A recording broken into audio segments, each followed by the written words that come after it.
தஞ்சாவூருக்கு இப்படி சுற்றி பார்த்துட்டு வராப்புல.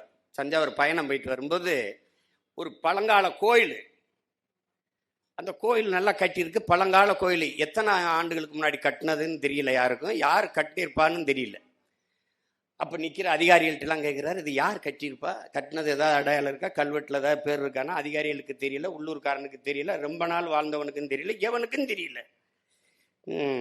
இவ்வளவு காலமாக இருக்கிற இவ்வளோ பெரிய கோயிலை கட்டினவன் பேர் தெரியல, ஒரு மாதம் கூட ஒழுங்காக எரியாத அந்த டியூப் லைட்டுக்கு உபயம் யாருன்னு எழுதி வச்சிருக்கான்.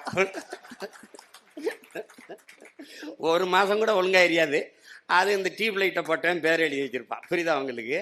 அன்னைக்கு இத்தனை அணைகளை கட்டினவன் நம்ம தாத்தன் ஒரு இடத்துல காமராஜ் கட்டியதுன்னு போடல. இன்னைக்கு கக்கூஸ் கட்டினவன் பேர் கூட இருக்கு. அது பார்த்தீங்களா? ஐயா ஐயா, நீங்க சென்னை வண்ணாரப்பேட்டையில் கூட்டம் நடக்குது, மேடையில் பேசிட்டு திரும்பி வராங்க ஐயா.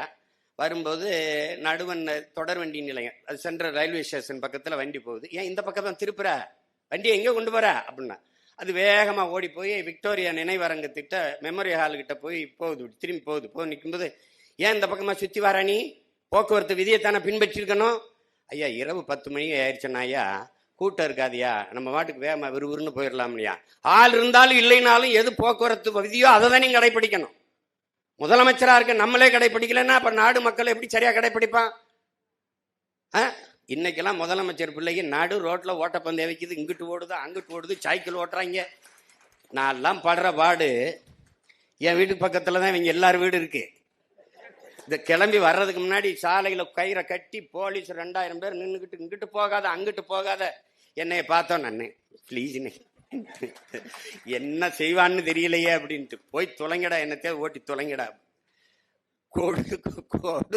கொடுமை. அப்போலாம் நான் தாத்தனை நினைச்சுப்பேன், இந்த பைத்தியக்கார மாதிரி உனக்கு வாழ தெரியல, என்னத்துக்கு இப்படி இருந்தா நீ, கதை சட்டை கட்டிக்கிட்டு சும்மா ஒரு கடைசி வரை சன்னியாசியா வந்து செத்து போனாப்புல. என்ன பண்றது சொல்லுங்க.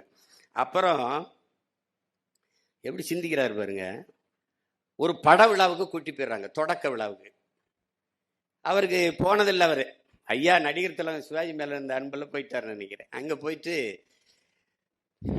எனக்கு இந்த சினிமானெல்லாம் ஒன்றும் தெரியாதே, கூப்பிட்டாங்கன்னு வந்துட்டேன், கை ராசிக்காரன் அதெல்லாம் நான் ஒரு ராசிக்காரன் இல்லை. கேட்டேன் படத்துக்கு பேர் என்னன்னு, பார்த்தால் பசி தீரும்னாங்க. பார்த்தா எப்படி பசி தீரும்னு ரொம்ப நேரமா வரும்போது யோசிச்சுக்கிட்டே வந்தேன். ஆனா இப்ப தெரியுது, இவ்வளவு பேர் வேலை செய்யறாங்க, நடிக்கிறாங்க, எடுக்கிற படத்தை நீங்கெல்லாம் பார்த்தா அவங்க பசி தீரும். அது சரியா தான் வச்சிருக்கான் பேர். அவர் அதாவது அப்படி ஒரு தலைவனை நீங்க ஒரு சிற்பிகிட்ட கொடுத்து கூட செதுக்க முடியாது. சிவகாமியால மட்டும்தான் செதுக்க முடியும். குருசாமி சிவகாமியால தான் செதுக்க முடியும். நீங்க அது சொல்லி முடிக்க முடியாத ஒரு. இதுல இருந்து என்ன நீங்க தெரிஞ்சுக்கணும்னா, ஒரு தலைவன் ஒரு தவம் போல இருந்து இந்த நாட்டை ஆட்சி செஞ்சிருக்கான். 9 ஆண்டுகள்ல இந்த நாட்டை மிகப்பெரிய உயரத்துக்கு கொண்டு போய் சேர்த்திருக்கான். ஆனால் அதுக்கப்புறம் இந்த நாடு ஒரு அங்குலம் கூட இல்லை, ஊழல் இல்லை, லஞ்சம் இல்லை, முறையான நிர்வாகத்தை கொடுத்துருக்கான். அப்ப இவ்வளவு வருவாய் பெருக்கமும் இல்லை நம்ம கிட்ட, நல்லா நீங்க கவனிக்கணும். ஆனா முதறிஞர் ராஜாஜி அவர்கள் காசு இல்லைன்னு மூடிய 6000 பள்ளிக்கூடங்களையும் திறந்து, அதற்கு மேலே 14,000 பள்ளிக்கூடங்களை திறந்து நம்மளை எல்லாம் படிக்க வைத்த ஒரு மகத்தான தலைவன் நம்முடைய தாத்தன், பெருந்தலைவர் காமராஜர். அதனாலதான் எழுத்தறித்த இறைவன் நம்முடைய தாத்தன்கிறான். தாத்தா பள்ளிக்கூடம் திறக்கலைன்னா ஐயா ராஜாராம்லாம் ஏது? நான்லாம் அரணையூர்ல சிற்றூர்ல இருந்த தொடக்கப்பள்ளி அவர் தொடங்கினதான். இன்னைக்கு அந்த பள்ளிக்கூடம் நான் படிச்சு முடிச்சுட்டு வெளியில வந்த பிறகு ஓட்டு போடுறதுக்கு மட்டும் வச்சிருந்தாங்க. எப்பாவது சொட்டு மருந்து ஊத்துறதுக்கு ஒரு கூடார மாதிரி வச்சிருந்தாங்க. இப்ப நான் சண்டை போட்டு நான் பணம் கொடுத்து கட்டியிருக்கேன். பள்ளிக்கூடம் கட்டிட்டோம், ஆசிரியர் போட சொல்லி பார்க்குறேன், எவனும் போட மாட்டேங்கிறான். இப்ப வாத்தியார் போட முடியல. எப்படி நிலைமை இருக்கு பாருங்க. படிக்கிற பிள்ளைகள் ஒவ்வொரு சிற்றூர்லையும் ஒரு தொடக்கப்பள்ளி, 3 கிலோமீட்டருக்கு ஒரு உயர்நிலை பள்ளி, மேல்நிலைப்பள்ளி, அதுக்கப்புறம் 5 கிலோமீட்டருக்கு ஒரு மேல்நிலை பள்ளியை கொண்டு போகணும்னு கொண்டு படிக்க வச்ச மேதை. அப்புறம் இந்த மதிய உணவு திட்டம், அது காசு இல்லைங்கிறாங்க, எல்லாருமே சொல்றாங்க. அந்த அதிகாரிகள் எல்லாருமே சொல்றாங்க காசு இல்லை, நம்மகிட்ட அவ்வளோ நிதி வலிமை இல்லை அப்படின்னு. இருக்கிற வரை போடுவோம்னே, இல்லைன்னா நான் ஊர் ஊரா மடி ஏந்திட்டு போய் பிச்சை எடுத்துக்கிட்டு வரேன் என் பிள்ளைகளை படிக்க வைக்கணும்னே. பெத்த தகப்பம் கூட சொல்லியிருக்க மாட்டான். பிச்சை உயினும் கற்கை நன்றே கற்கை நன்றேன்னு சொன்ன கொன்றவேந்தன் நமக்கு ஞாபகம் வருது. பிச்சை அவன் சொல்லிட்டு போனான், அதை படித்தானா காமராஜன் தெரியாது, ஆனால் அவன் தான் சாதிச்சு காட்டினான். பிச்சை எடுத்துக்கிட்டு வந்தாது என் பிள்ளைகளை படிக்க வைக்கிறேன். மக்கள் இயக்கமா மாத்தினான். விறகு இருக்கிறவன் விறக கொடுத்தான், அரிசி இருக்கிறவன் அரிசியை கொடுத்தான், காசு இருக்கிறவன் கொஞ்சம் காசை கொடுத்தான். ஒண்ணும் இல்லாதவன் வந்து தாய் தந்தை அந்த அக்கா தங்கச்சியை வந்து சமைச்சு போட்டு போயிட்டாங்க. மக்கள் இயக்கமாக மதிய உணவு திட்டத்தை கொண்டு வந்தார். அதை பின்னாடி அதை நிறைய பேர் அது ஐயா எம்ஜிஆர்லாம் வந்து சத்துணவு திட்டம் அப்படிலாம் மாத்திக்கிட்டாரு. அவர் சொன்ன மாதிரி, நீங்க சொன்ன மாதிரி இலவசம் என்று இந்த நாட்டில் இருந்திருக்க வேண்டியது கல்வி, மருத்துவம், குடிநீர். ஆனால் இன்றைக்கு எது இலவசமா இருக்குன்னு பாருங்க. கோயம்புத்தூர்ல இருந்து மருத்துவக் கல்லூரியை தொடங்குறதுன்னு பெரிய இந்த பணக்காரங்க கொஞ்சம் பேர் வந்துட்டாங்க.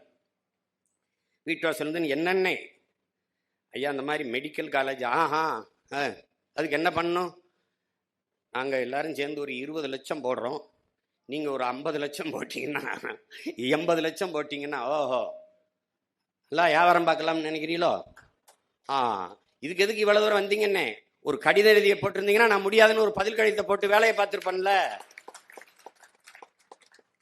கல்வி வியாபாரமாகி விடக்கூடாது என்று கவனமாக இருந்த தலைவன் நம்முடைய தாத்தன் பெருந்தலைவர் காமராஜ். இன்னைக்கு ஒரு பள்ளிக்கூடம் ஒன்று கூட அரசுகிட்ட இல்லை. கொடுக்குற அனுமதிகள் பூரா மிகப்பெரிய வகுப்பறைகள் வர்த்தக அறைகளாக மாறிடுச்சு, அறிவு கருவறை வியாபார அறையாக மாறிடுச்சு. இப்போ அந்த நிலையில் அவர் மருத்துவம் அவர்கிட்ட இருந்துச்சு, கல்வி அவர்கிட்ட இருந்துச்சு, போக்குவரத்து அவர்கிட்ட இருந்துச்சு. இன்னைக்கு எதுவும் நம்மகிட்ட இல்லை, எதுவும் நம்மகிட்ட இல்லை.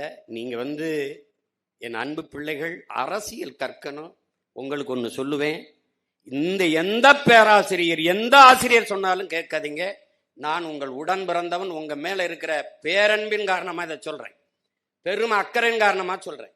அரசியலை கற்பிக்காதது கல்வியே இல்லை, அரசியலை தாண்டிய கல்வி உலகத்திலே கிடையாது.